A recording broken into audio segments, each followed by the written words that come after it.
Hindi online पाठशाला में मैं अध्यापक सचिन सूर्यवंशी सर सारजाई दामोदर कुड़े माध्यमिक विद्यालय धरनगांव से आप सभी का स्वागत करता हूँ। हिंदी लोकवाणी 9वीं कक्षा पहली इकाई गद्य 4 मान जा मेरे मन।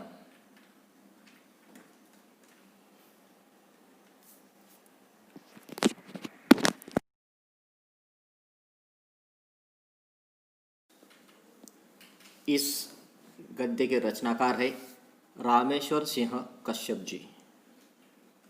इनका परिचय कुछ इस प्रकार है। इनका जन्म 12 अगस्त 1927 समेरा गांव में हुआ और मृत्यु 24 अक्टूबर 1992 में। लेखक का परिचय रामेश्वर सिंह कश्यप का रेडियो नाटक लोहा से भोजपुरी का पहला सोप ओपेरा है और उनकी प्रमुख कृतियाँ कुछ इस प्रकार है।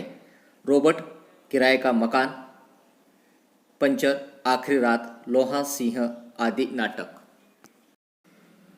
अब हम गद्य संबंधी पर नज़र डालते हैं। हास्य व्यंग्यात्मक निबंध है यह। किसी विषय का तार्किक बौद्धिक विवेचनापूर्वक लेख निबंध है। हास्य व्यंग्य में उपहास का प्राधान्य होता है। प्रस्तुत निबंध में लेखक ने मन पर नियंत्रण न रख पाने की कमजोरी पर करारा व्यंग्य किया है तथा वास्तविकता की पहचान कराई है।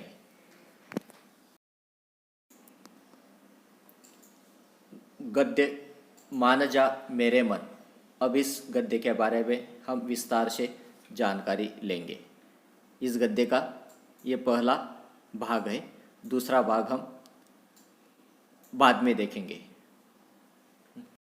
उस रात मुझ में और मेरे मन में ठन गई। अनबन का कारण ये था कि मन मेरी बात नहीं सुनता था। अनबन यानी क्या? नाराज होना। यहाँ पर लेखक और लेखक के मन, इन दोनों में कोई तो भी ऐसी बात हुई थी जिसके कारण ये दोनों एक दूसरे से नाराज हो गए थे। बचपन से ही मैंने मन को मनमानी करने की छूट दे दी। छूट देना यानी क्या? आज़ादी देना। लेखक ने बचपन से अपने मन को खुली छूट दे रखी थी। अब बुढ़ापे की देहरी पर पाँव देते वक्त जो मैंने इस बेलगाम घोड़े को लगाम देने की कोशिश की तो अड़ गया। लेखक ने अपने मन को बचपन से ही खुली छूट दे रखी थी, लेकिन अब बुढ़ापे की देहरी पर यानी लेखक की उम्र अब बढ़ती जा रही थी और ऐसे बढ़ती उम्र में अब लेखक अपने मन को यहाँ पर काबू में करना चाहते हैं। जैसे हम घोड़े को काबू में करने के लिए उसे हम लगाम देते हैं, उसी तरह लेखक भी अपने मन को काबू में करने के लिए उसको लगाम देने का प्रयास कर रहे थे। यो कई वर्ष से इसे काबू में लाने के फेरे में हूँ, लेकिन हर बार कन्नी काट जाता हूँ। कन्नी काटने ने क्या? बचकर निकल जाना। लेखक अब हर तरह से ये प्रयास करते हैं कि वो किसी भी तरह अपने मन को अपने काबू में ले आए, लेकिन हमेशा मन बचकर निकल जाता है। मामला बड़ा संगीन था। मेरे हाथ में स्वयंचलित आदमी तोलने वाली मशीन का टिकट था। अब ये जो मामला था, लेखक के मन के बीच और लेखक के बीच ये जो बातें चल रही थी, ये बहुत संगीन यानी अब कठिन होता जा रहा था। लेखक यहाँ पर कहते हैं कि उनके हाथों में स्वयं चलित आदमी तोलने वाले मशीन का टिकट था, जिस पर वजन के साथ टिप्पणी लिखी थी, आप प्रगतिशील है लेकिन गलत दिशा में है। लेखक ने यहाँ पर खुद का अपना वजन वो नापने के जो एक मशीन था, स्वयं चलित मशीन, उसके पास गए थे और वहाँ पर उन्होंने अपने वजन को मापा था, तोला था। लेकिन वजन को तोलने के बाद जो टिकट उनके हाथ में उस मशीन ने दिया था, उस पर लिखा था, ये टिप्पणी थी कि आप प्रगतिशील है लेकिन गलत दिशा में है। आधी रात का वक्त था। मैं चारपाई पर उदास बैठा अपने मन को समझाने की कोशिश कर रहा था। अपने वजन तोलने के बाद वहाँ पर जो टिप्पणी आई थी उस टिप्पणी को पढ़कर लेखक निराश हताश हो गए थे। निराश होकर वो अपने घर पर आए थे। रात में उनको नींद नहीं लग रही थी। वो अपनी चारपाई यानी खटिया पर उदास बैठे हुए थे और अपने मन को समझाने का एक प्रयास कर रहे थे। मेरा मन रूठा सा सूने कमरे में चहल कदमी कर रहा था। चहल कदमी यानी क्या? चलना फिरना, यानी कमरे के अंदर ही लेखक का मन इधर उधर उसी कमरे में टहल रहा था। और ऐसे घड़ी में लेखक निराश उदास होकर अपने मन को समझाने का प्रयास कर रहे थे। मैंने कहा, मन भाई, डॉक्टर कह रहा था कि आदमी का वजन 3 मन से ज़्यादा नहीं होता। यानी तात्पर्य क्या कि यहाँ पर लेखक का वजन दिन प्रतिदिन बढ़ता जा रहा था, जिस कारण लेखक परेशानी में थे। वो जो स्वयंचलित आदमी तोलने की मशीन पर जब वो चढ़े थे तो वहाँ पर जो टिकट उनके हाथ में मिला था उस पर से लेखक को ये अनुमान लग गया था कि उनका वजन जो है वो ज़रूरत से ज़्यादा बढ़ गया है। और इसीलिए यहाँ पर लेखक अपने मन को समझाते हुए डॉक्टरों की बात यहाँ पर कहते हैं कि डॉक्टर हमेशा ये कहते हैं कि इंसान का वजन कितना होना चाहिए? 3 मन से ज़्यादा नहीं। 3 मन, 1 मन यानी 40 किलो तक का वजन होता है। और यहाँ पर डॉक्टर कहते हैं कि इंसान का वजन जो होता है वो 3 मन से ज़्यादा नहीं होना चाहिए। स्टेशन वाली मशीन पर तुलने के लिए चढ़ा तो टिकट पर कोई वजन नहीं आया। स्टेशन के पास जो एक मशीन थी वजन मापने की, उसके ऊपर लेखक चढ़े थे, लेकिन उसके ऊपर चढ़ने के बावजूद भी टिकट पर कोई वजन नहीं आया था। लिखा था, कृपया एक बार मशीन पर एक ही आदमी चढ़े। जिस स्टेशन के पास जो मशीन थी उसके ऊपर चढ़कर लेखक अपना वजन मापने का प्रयास कर रहे थे, लेकिन उत्तर में जवाब में क्या मिला था? वो टिकट पर लिखकर कि कृपया एक बार मशीन पर एक ही आदमी चढ़े। तो यहाँ पर ये अनुमान लगा सकते हैं हमें ये अंदाज़ा आ जाता है कि लेखक का वजन कितना बढ़ चुका था, कि मशीन भी उनका वजन देने से इनकार कर रही थी। फिर बाजार गया तो वहाँ की मशीन ने वजन बताया। सोचो, जब मुझसे मशीन को इतना कष्ट होता है तब। यहाँ पर आगे डॉट डॉट दिया हुआ है, यानी आगे भी कुछ अपने मन की बात यहाँ पर लेखक कहना चाहते हैं, लेकिन उन्होंने अपनी बात यहाँ पर रोक ली है। यहाँ पर वो कहते हैं कि मशीन भी अगर वजन बताने में असफल है मेरा, तो इस पर से ये अनुमान लगा सकते हैं कि लेखक का वजन कितना बढ़ चुका होगा। मन ने बात काटकर दृष्टांत दिया। तुमने बचपन में बाइस्कोप में देखा होगा, कोलकाता की एक भारी भरकम महिला थी। उस लिहाज से तुम अभी काफ़ी दुबले पतले हो। लेखक यहाँ पर अपने मन को जो भी बात कह रहे थे कि देखो भाई, मेरा वजन जो है वो काफ़ी बढ़ चुका है। तो उसके बारे में मन लेखक को समझाते हुए कहते कि देखो भाई, तुम्हारा वजन तो ज़्यादा कुछ बढ़ा हुआ नहीं है। जैसे कोलकाता की जो एक महिला थी उसके हिसाब से, उस लिहाज से तुम तो काफ़ी दुबले पतले मुझे नज़र आते हो। मैंने कहा, मन भाई, मेरी ज़िंदगी बाइस्कोप होती तो रोक क्या था? मेरी तकलीफ को पर गौर करो। रिक्शा वाले मुझे देखकर ही भाग खड़े होते हैं। दर्जी अकेले मुझे माप नहीं सकता।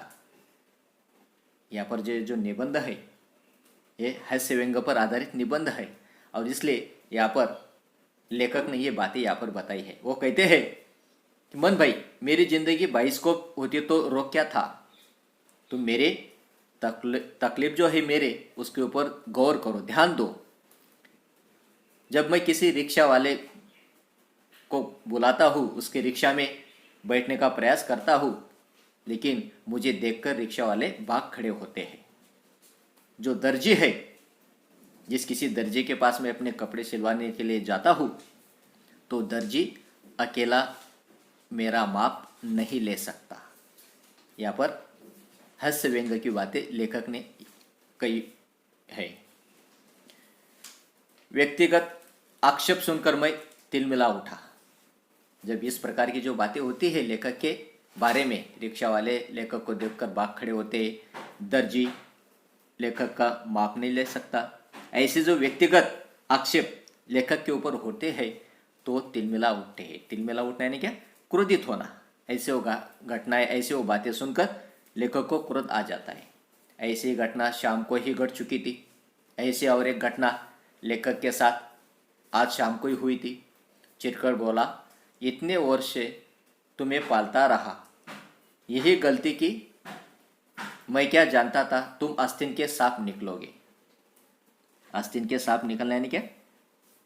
अपने में छिपा हुआ शत्रु को पाना। लेखक अपने मन से कहते हैं कि मेरे साथ इस प्रकार की जो बातें होते हैं, उन बातों को या व्यक्तिगत आक्षेप सुनकर मुझे क्रोध आ जाता है। और अपने मन से वो चिढ़कर कहते हैं कि इतने वर्षों से मैं तुम्हें पाल रहा हूँ, यही गलती की क्या मैंने? तुम आस्तीन के सांप निकलोगे। विद्वानों ने ठीक ही उपदेश दिया है कि मन को मारना चाहिए। ये सुनकर मेरा मन अप्रत्याशित ढंग से जैसे और बेसुरने लगा। इतने दिनों की सेवाओं का यही फल है। मैं अच्छी तरह जानता हूँ तुम डॉक्टरों और दुबले आदमियों के साथ मिलकर मेरे विरुद्ध षड्यंत्र कर रहे हो। षड्यंत्र करना है क्या? कटकारस्थान करना, विश्वासघात की। मैं तुमसे बोलूँगा ही नहीं। व्यक्ति को हमेशा उपकारी वृत्ति रखनी चाहिए। यहाँ पर मन लेखक के ऊपर इस तरह से रूठ जाता है और रूठकर इस प्रकार की बातें कहते हैं कि तुम डॉक्टर से मिलकर मेरे साथ षड्यंत्र कर रहे हो।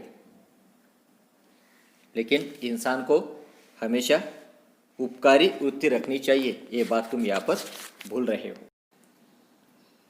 मेरा मन मुंह मोड़कर सिसकने लगा। लेखक का मन नाराज हो गया था और वो सिसकियाँ भरने लगा था। मुझे लेने के देने पड़ गए। लेखक अपने मन को समझाने का प्रयास कर रहे थे, लेकिन लेखक का मन लेखक की बातें सुनने के लिए तैयार ही नहीं था। उल्टा लेखक का मन निराश हो गया, उदास हो गया और मुंह मोड़कर वो सिसकियाँ भरने लगा। इसलिए लेखक कहते हैं कि मुझे लेने के देने पड़ गए। मैं भी निराश होकर आर्त स्वर में भजन गाने लगा। लेखक भी निराश हो गए और दुखी भरे स्वर में वो भजन गाने लगते हैं। जा दिन मन पंछी उड़ी जहे। ये जो यहाँ पर लेखक ने पंक्ति दी है, ये सूरदास जी द्वारा लिखी हुई है। और इस पंक्ति में सूरदास जी यहाँ पर ये बात बताते हैं कि इंसान के शरीर में जीवात्मा है, यानी जब तक उसके अंदर प्राण है, जीव है, तब तक ही वो हमारा शरीर सुंदर लगता है। तो इस प्रकार का गीत लेखक यहाँ पर ये भजन गाने लगते हैं। मेरी आवाज़ से दीवार पर टंगे कैलेंडर डोलने लगे।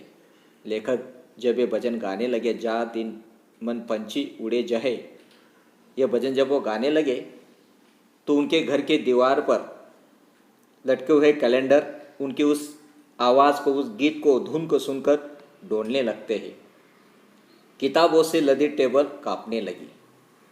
जो घर के अंदर, कमरे के अंदर जो टेबल थी, उस पर जो किताबें रखी हुई थी, वो भी जैसे कांपने लगी।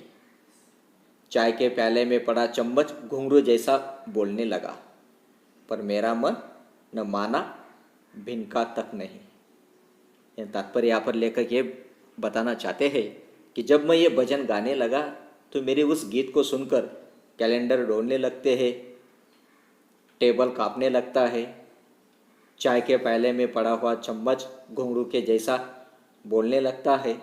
लेकिन इन निर्जीव जो बातें हैं उनके ऊपर उनके गीत का असर होता है। लेकिन लेखक कहते हैं कि मेरे मन के ऊपर मेरे गाने का कोई यहाँ पर असर नहीं हुआ। भजन विफल होता देख मैंने दादरे का सुर लगाया। मनवा मानत नहीं हमारा रे। लेखक ने जब ये बात देखी कि मेरे गाने का कोई परिणाम मेरे मन के ऊपर नहीं हो रहा है, भजन उनका विफल होता जा रहा था, ये देखकर उन्होंने फिर दूसरे स्वर में दादरे का सुर लगाते हुए दूसरा भजन, दूसरा गीत वो गाने लगते हैं, मनवा मानत नहीं हमारा रे। दादरा सुनकर मेरे मन ने आंसू पोंछ लिए, मगर बोला नहीं। मैं सीधा नए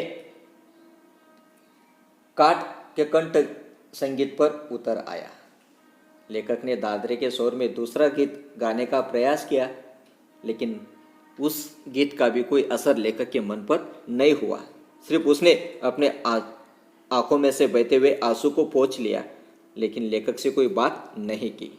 इसलिए लेखक और दूसरे काट के यानी नए गीत पर उतर आए और वो गाने लगते हैं। मान जा मेरे मन, चांद तू मैं गगन, फूल तू मैं चमन, तेरी मुझ में लगन, मान जा मेरे मन। अपने रूठे हुए मन को मनाने के लिए ये नए काट का ये दूसरा गीत यहाँ पर लेखक गाकर अपने मन को समझाने का प्रयास करते हैं। आखिर मन साहब मुस्कुराने लगे, बोले, तुम चाहते क्या हो? मैंने डॉक्टर का पुर्जा सामने रखते हुए कहा, सहयोग, तुम्हारा सहयोग। मेरे मन ने नाक भौं सिकुड़ते हुए कहा, पिछले 13 साल से इसी तरह के पुर्जों ने तुम्हारा दिमाग खराब कर रखा है। मुस्कुराकर लेखक को मन कहता है कि तुम मुझसे आखिर क्या चाहते हो? तुम मुझसे क्यों रूठ जाते हो? क्यों नाराज होते हो? क्या चाहते हो तुम मुझसे?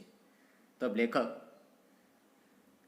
जो डॉक्टर साहब ने उनको दवाइयाँ जो दी हुई थी, डॉक्टरों का जो पुर्जा था, वो सामने रखते हुए कहते हैं कि मुझे कुछ नहीं, सिर्फ तुम्हारा सहयोग चाहिए, तुम्हारा मदद। मैं तुमसे मदद की अपेक्षा यहाँ पर करता हूँ। जब लेखक ने ये बात कही तो लेखक के मन ने नाक भौं सिकुड़ते हुए कहा। नाक भौं सिकुड़ना यानी क्या? अप्रसन्नता प्रकट करना। यानी लेखक की बात सुनकर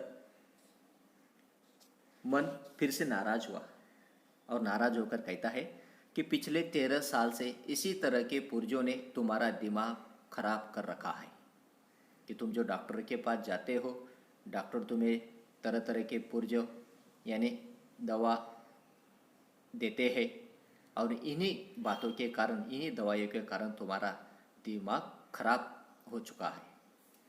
भला ये भी कोई भले आदमी का काम है?